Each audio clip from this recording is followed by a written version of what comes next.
everybody. This is the meeting of the Planning Committee of Tuesday the 17th of February. Item 1, apologies for absence. None received. Thank you. Item 2, confirmation of the minutes of the meeting held on the 20th of January. Is everybody happy with that? Yeah. Item 3, declaration of members' interests to receive any pecuniary or other registrable interest relating to items on the agenda. So if anybody's got any. Yeah. Item 4, to make recommendations in respect of planning applications submitted to Tendring District Council up to and including the 17th of February 26. First one is application 26/001610 full. Proposal planning application change of use from dwelling house in brackets C3 to class E in brackets E dentist, and the location is 8 Manor Parade, Park Drive, Brightonsea. I think we did email this out, didn't we? Yeah. Has anybody got any comments to make? I think we was all happy This with was it. original shops anyway, wasn't it? Yeah, the whole It lot was, was yeah. shops. No, we're So just returning it to its original class. it's buying the bungalow to extend the dentist. Yeah, I So it think seems that's a very good very good move in this idea. day and age. yeah. Yeah. So we're all happy with that. I think it would be mostly welcome. Absolutely. Yeah. Desperate need. Thank you very much. The next application is 26/00225/LUEX.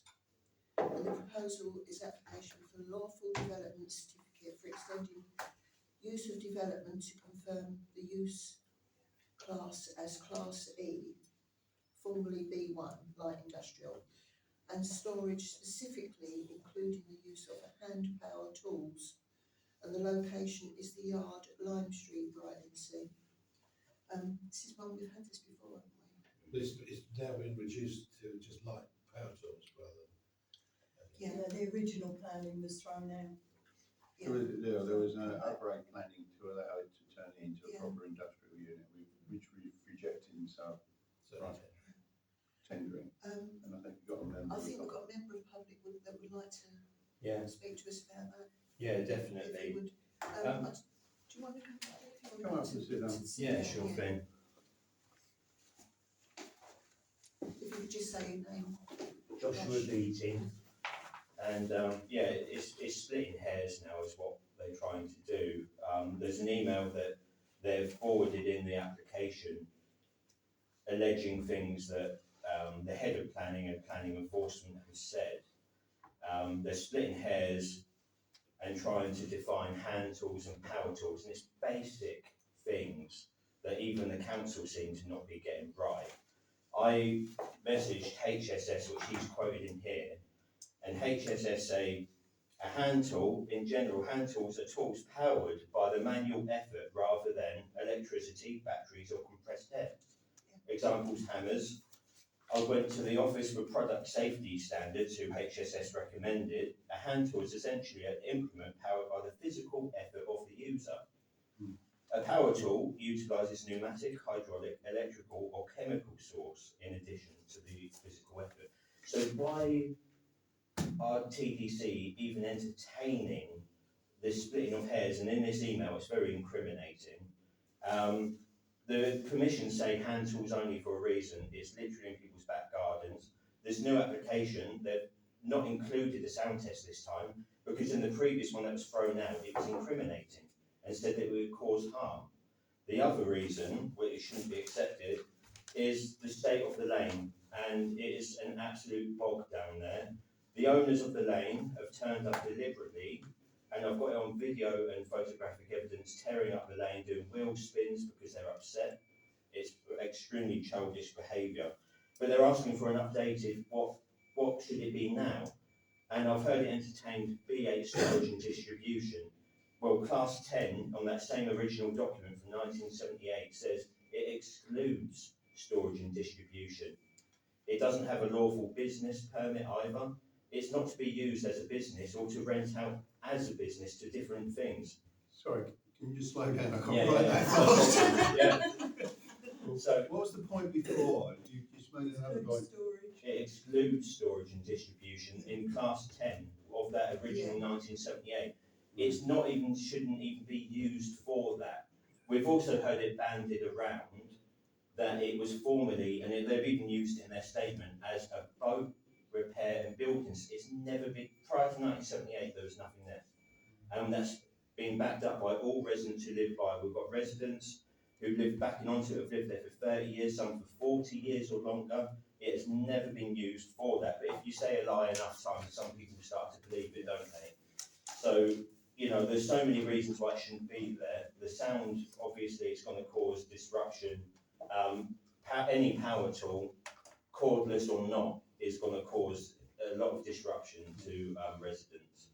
Josh, can you mind, because I'd just like to pick out point by point, Yeah. make sure. So we've got tools, not Yeah. the right type of tools. Yeah. We've got the state of the lane. Yeah, We've got that, you could include antisocial behaviour in that. hang on a second. So that's 2. 3, I've got it excludes, in the original 1978, it excludes storage. Yeah, in class 10. 4, I've got down as sound. Carry Yeah. on, because I've missed some and I want to get them. Yeah, no, exactly. And what else did I add into that? You did say about it. Oh yeah, they're trying to claim that it's been previously to 1978 used as a boat construction site, and it's never been. They're getting confused with the far end of Lime Street that backs onto, because Reg White was based there, but he was actually on the estate and on Waterside prior to that. So I've got historical evidence to back up our claims on that. It's just they're saying something that's not true, and they're repeating it. I think instead of Josh trying to write everything down, perhaps you could just let's have Yeah, a yeah. summary. I've got I just want to extract a couple, documents. because I've got documents to back He's everything up. mentioned a couple to me that he hasn't mentioned yet. What Yeah. was the thing about the owner doesn't have a license? Yeah, so there's no permitted business license on the site, but he's currently renting it out to several businesses who have been causing the disruption.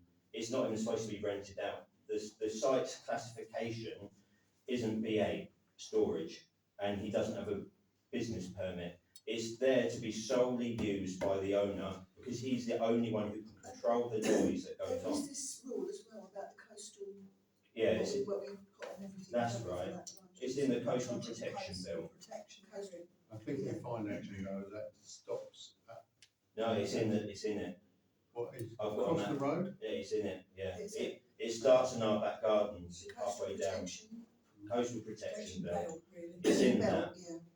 and it's also outside the settlement boundary, therefore in the countryside, open countryside, is what we consider to be. And the other thing was that, following they're talking about, that's what I've got there, outside the settlement boundary, so it's in the countryside, and it's running along adjacent with the conservation area. It literally touches the border of the conservation area. And it's within the setting of Jacobs Hall Grade 1 listed building as well. Okay, I think So, Chair with Yeah. that list, and I've got 9 points I Yeah. extracted there. Yeah, You might yeah. wanna, if you, I'm sure you'll go to the TDC meeting, you might wanna get them pointed out Yeah. like that. Yeah, So I've got 9 bullet points, yeah. and I think that means that we should actually ask our district councillor to call it in. Yeah. Jane? Yeah. Just, can I just have a couple of questions before we do? Rick, yeah. You say the lane is really rutted up, which It's I know it awful. has. Yeah. Is that directly because of this action?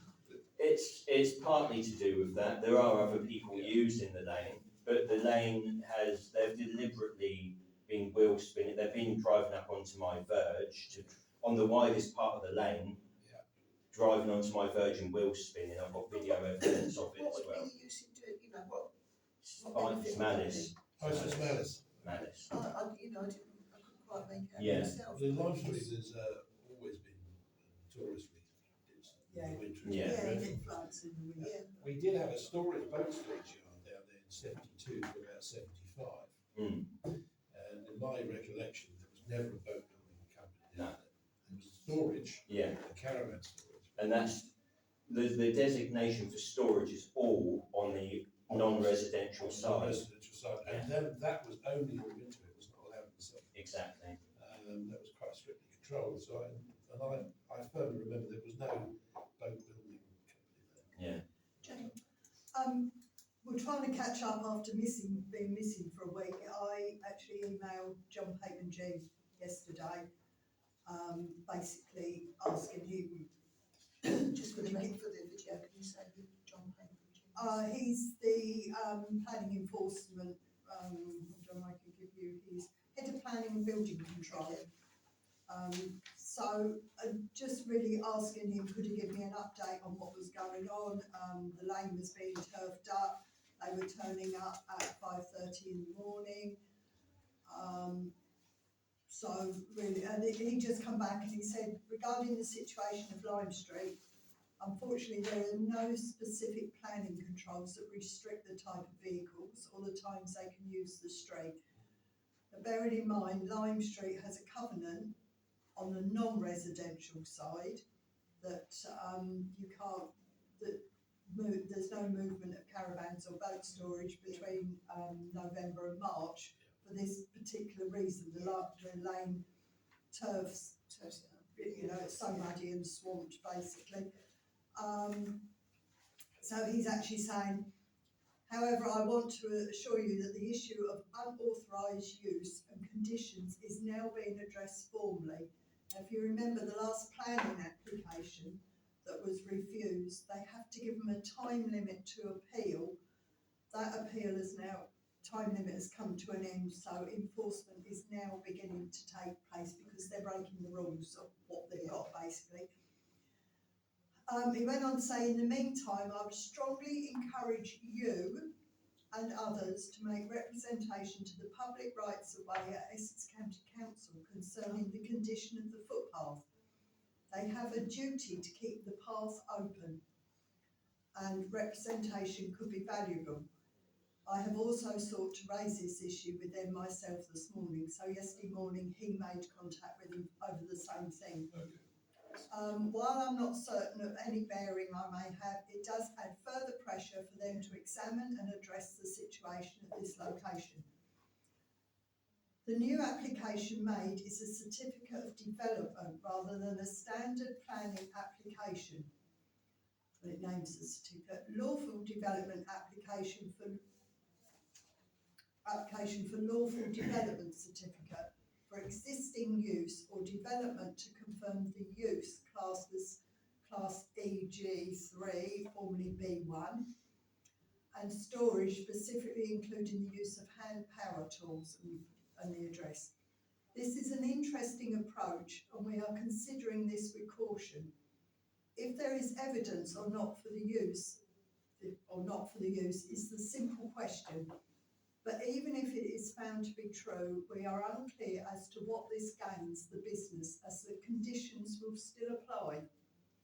I think what they wanted to apply for was both existing use of Class E without compliance with all the conditions for more than 10 years. But this is not what is before us. Any information from anyone on the use over time of this location would be useful in representations.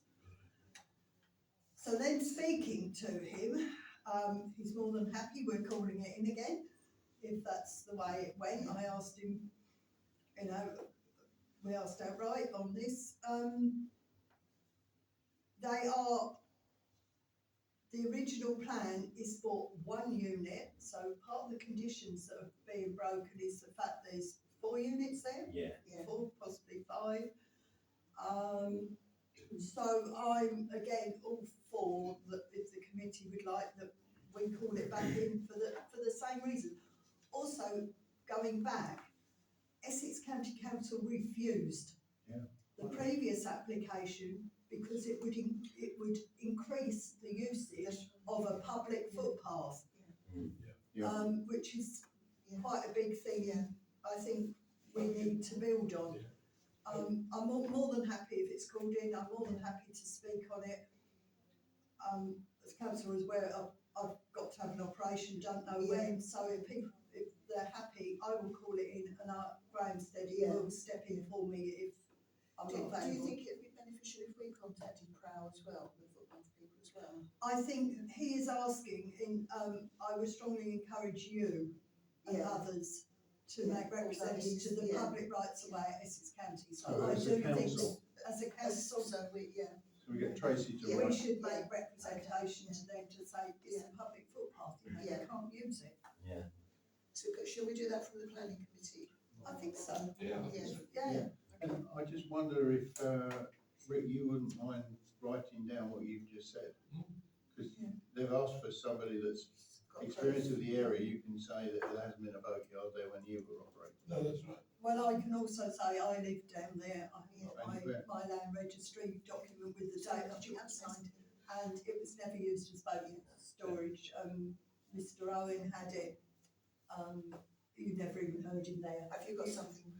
Yeah, only I spoke to two of the residents, the one that's backing onto it Yeah. and the lady next door that also is affected by it, yesterday. And they both said that they've been there 40, 30 years and there's been no use of a boatyard on there. And also, they didn't hear any noise up until the point that these people went in. So there's eyewitnesses, if you like to say. You might like to get them, to write that in. Just right. Yeah. Because I think they did last time, They didn't did, they? yeah. because it's evidence they want, you know, Yeah. you going and saying people said this is Yeah. Yeah, Yeah, much more they get powerful them than to- people have got a letter. Yeah. Yeah, on it. definitely. They said they would be willing to do that. yeah. We've been there 15 years and it's still a story, so. I think it's a case of there was so many letters went in. There was a Yeah. petition with over 100 signatures on it. 250. The signatures on it. Unfortunately, they can't take those facts from the previous application. Yeah, They or all need re-go. to be resubmitted. Yeah.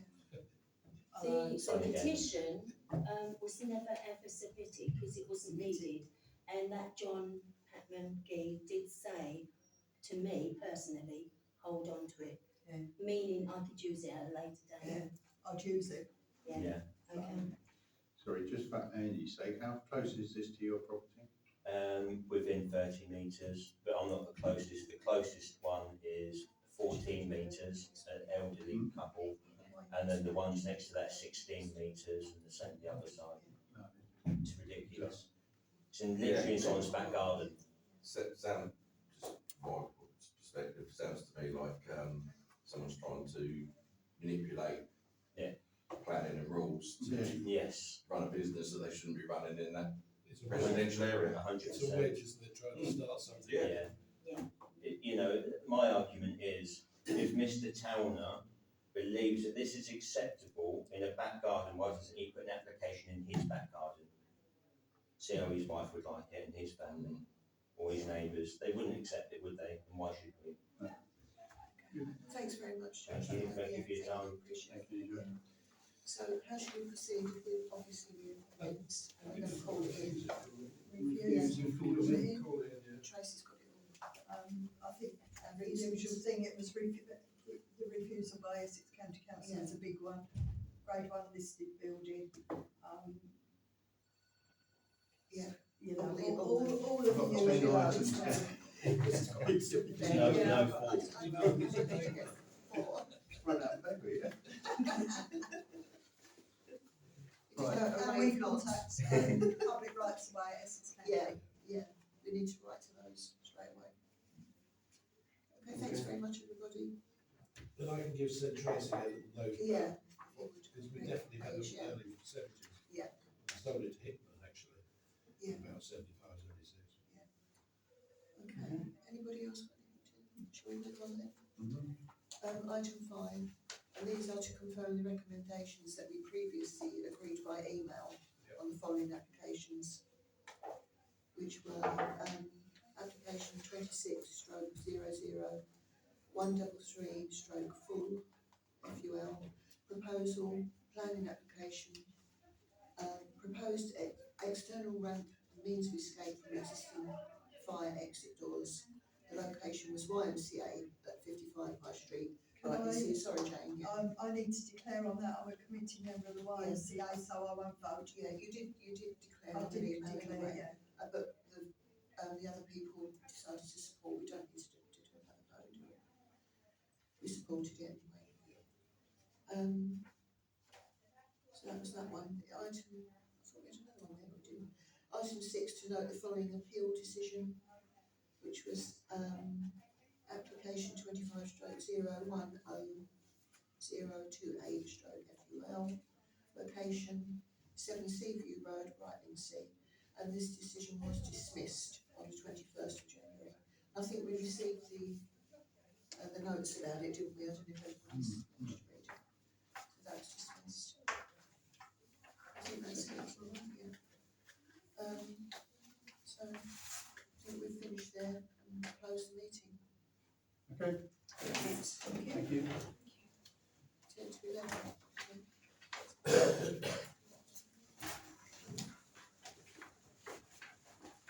The